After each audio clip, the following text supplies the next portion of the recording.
এই দেখো আমার জামাই আমার জন্য কি নিয়ে আসছে। মজার মজার খাবার। আমার বাসার কাছে একটা বেকারি আছে। বেকারির খাবারগুলো কেমন এটা চিন্তা করতে করতে কোনোদিনই ট্রাই করা হয়নি। আজকে এবার আমি খেয়ে দেখবো কেমন লাগে। যদিও বেকারির নামটা আমার মনে নেই, কি যেন প্রিমিয়াম কি যেন একটা। যাই হোক, এটা হচ্ছে চিকেন পেটিস। আর এবার কি বেরোবে? ও, কেক। এই কেকটা যে আসলে কি কেক আমি ঠিক শিওর না। দেখে মনে হচ্ছে চকলেট কেক।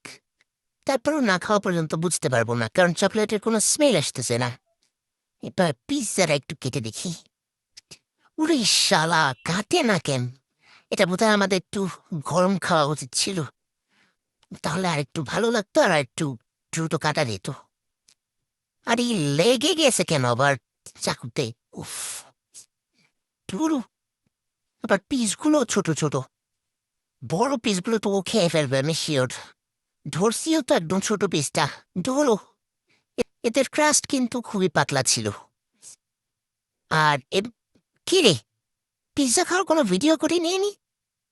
দেখ, এবার একটু পেটিসটা খেতে দেখি পেটিসের ভিতরে কি অবস্থা। পিৎজায় কিন্তু অনেক চিকেন ছিল। পেটিসটা চিকেন একটু অনেক বেশি কম আসলে। কিন্তু টাকা হিসেবে ঠিকই ছিল, কারণ পেটিসটাও টেস্টি ছিল। আহা, এভাবে একটু সস দেয়। পুরোটা একটা একটু দিয়ে দিবে। পুরোটা তো বেশি বেশি দিবে তা না। আরে ওর ওর পেটিসটা তো বেশি বড় মনে হচ্ছে। সেরে এখন আফসোস হচ্ছে। থাক, এবারে কেকের পালা। এটা কি কেক একটু খেয়ে দেখি। এটা আসলে কোনো চকলেট কেক ছিল না। এটা জাস্ট একটা ভ্যানিলা কেক। ভ্যানিলা কেকও না, মানে কোনো ভ্যানিলা এসেন্স দেয়নি। ডিমের একটা হালকা স্মেল আসতেছিল। বাট কেকটা বেশ সফট ছিল আর মজাও ছিল। তো এই বেকারিতে আবার যাওয়া যাবে।